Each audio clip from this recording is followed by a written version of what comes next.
Hey, good afternoon, everybody. This is Ryan from Underground Reptiles. I wanted to talk to all you Tegu brothers and sisters out there about what we can expect in the coming years.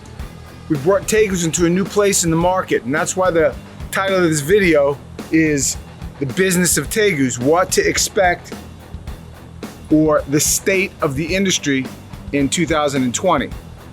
I wanted to reach out to some of you guys that are out there that might have ears to hear.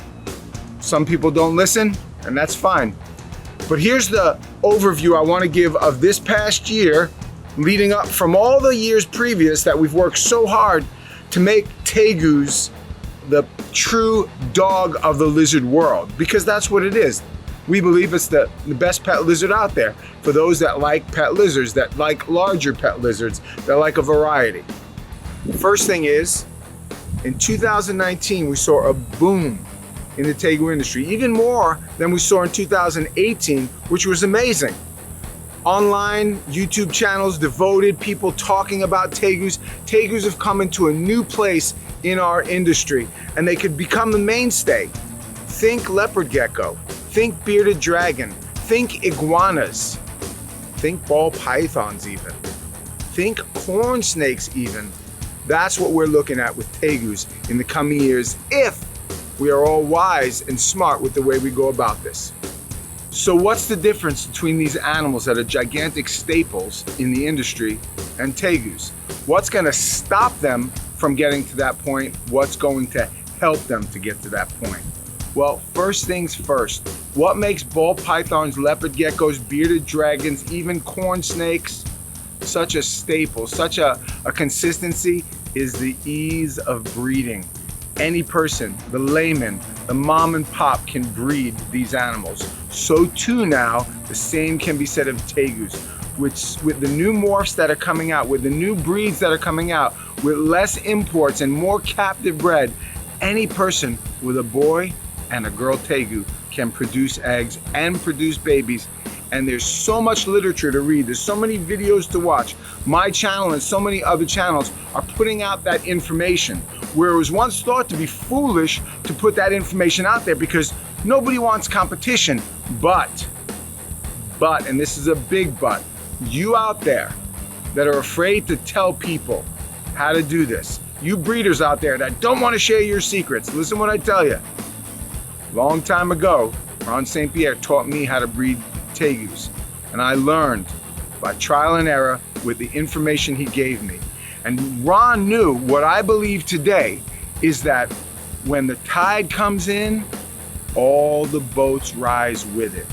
We want more people breeding them. We want to produce more.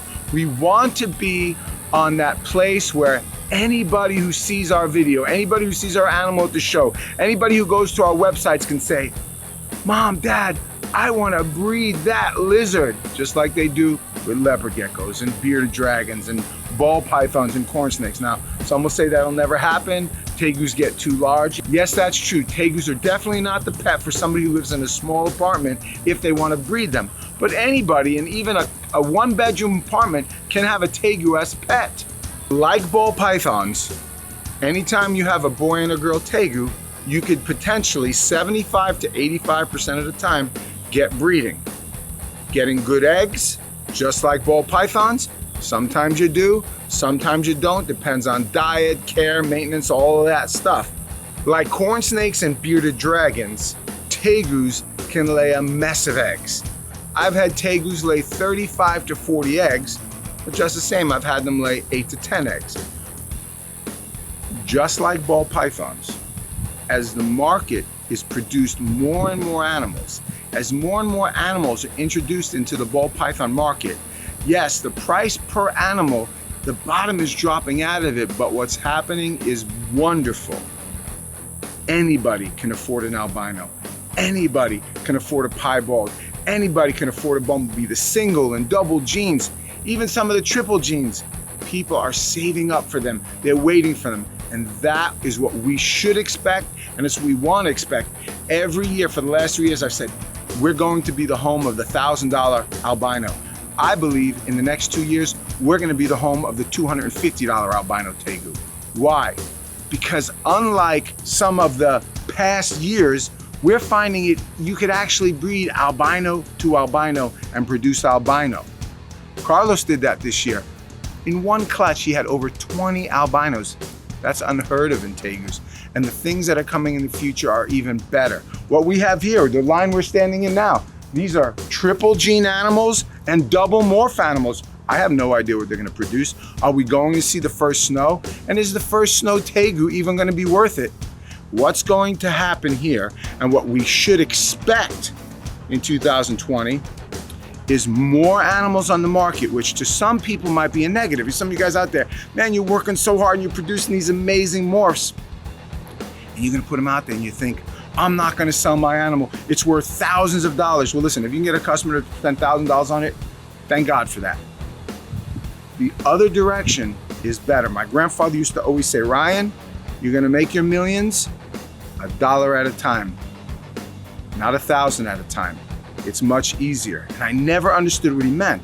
But listen, for you guys that care, I produced some 650 to 700 black and white Tegus this year, and they were gone before I produced them. That's because we sell them for $179, $200 for Argentines. The albinos that we sold, we pre-sold them. Europe, I export them to Europe. We pre-sold them before they were here. We have only a few left. The market is exploding, and the reason it's exploding is because it's expanding. And the reason it's expanding is because so many people are getting into it. The layperson, the mom and pop. One of the most important things we should look toward in 2020 is to do something different. Let's stop running each other down. Let's stop looking at each other and saying, well, Eric does this, or Ron does this, or Hector does this, or Jesse does this, or Ryan does this. Let's look and say, hey, did you see what Ty produced this year? It's absolutely beautiful. Let's not look at each other's projects and beat them down. Let's not comment on each other's videos and go, that guy's only in it for the money. No, I don't know. I've never met one Tegu person that's only in it for the money. However, in case you haven't figured it out yet, and smaller breeder, maybe even collector who's out there, you're gonna find out Tegus are expensive to feed if you wanna feed them rats and chicken every week. So yes, my suggestion, let's get together. Let's not beat each other down. Let's not have our Twitter feuds and our Instagram battles and our Facebook crap. Let's get together. Let's respect each other. Let's appreciate each other. Let's trade back and forth. I've got some morphs. You want them? I want some morphs that you got. Give me a call. Hey, bro, what do you got? You want to sell this? You want to buy that? Let's do the right thing. Because the more we get together, the more demand we'll create. The more demand we'll create, the more all our businesses will go up. And isn't that the idea? You guys that are out there, I don't want to be doing this a long time. I don't want to wake up one morning and find out they banned Tegus. And unless we get together, unless we donate to US ARC, they're gonna shut us down. Unless we get together and donate to US ARC, unless we find the causes, unless we contact our local congressmen and our senators, they're gonna shut this reptile industry down. Now, if you wanna ride the wave until they do, that's fine. If you wanna be an undercover operative for PETA and you wanna go online and tell them about the horrible reptile people that are out there, listen, make sure you confirm your facts. And you guys that are out there catching Tegus in the wild, man, I respect what you all do. I do, and I'm glad for you. But the more videos you produce that are showing these animals out in the wild and talking about all the destruction they do, you're not helping us. And in the end, you're the one that's not gonna have a livelihood. So am I saying you should not talk about it? I'm saying you should be wise the way you do it. I'm saying you guys that are finding those Tegus out there in the wild, man, work with the government officials that are out there to put an end to it somehow. I mean, eventually we're gonna get a cold snap and it's gonna kill a lot of them. But until then, every time you put a sensationalized video out there because you wanna get 10,000 views on it and you talk about them eating all the wild populations of birds and all this other stuff, and feral cats, wild dogs, they kill more birds and more wildlife out here in Florida than anything else. Believe me, the Burmese python ain't doing no damage to the deer population. I wish they weren't out there also. But there is some prices that we have to pay for living not just in a free society, but also having a place where hurricanes destroy businesses. And that's where they come from. Although the media would tell you that these animals were released into the wild by careless keepers, that's not the case at all. These animals got loose at Hurricane Andrew in 1992. They know that for a fact. They don't want to tell you that because they want to shut us down. And unless we all get together, now, Tegu brothers and sisters, let's get together. What can we expect from Underground Reptiles in 2020? Man, big things. We got so many new projects happening. It's going to be our best year ever. Black and white Argentine, black and white Paraguayans. Man, we've got color morphs even of those. We've got caramel black and whites. We're working on an all black Tegu. We've got the purples and the purple albinos. We got the ultraviolets. We got the blues and the albino blues. We got the super reds, and we still got tons of ice Tegus. We got stuff coming up that we've been working on for years, and we're working on some new stuff for the coming years. We got this big male anathoristic who's going to be breeding with our black and whites and our red. Man, it's going to be great. And if you're out there and you're interested, man, keep it up. And for you guys that are just watching this video, you're collectors and you're thinking, man, I wouldn't mind breeding Tegus. Come on, you can do it. You can do it. As a matter of fact, not only can you do it, you can sell them.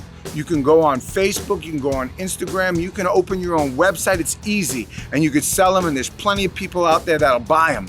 And you know what? To you guys that can't sell your Tegus, we'll buy them for a wholesale price. We'll always buy your Tegus because we can always send them overseas because we can export our Tegus, or we can always sell them locally.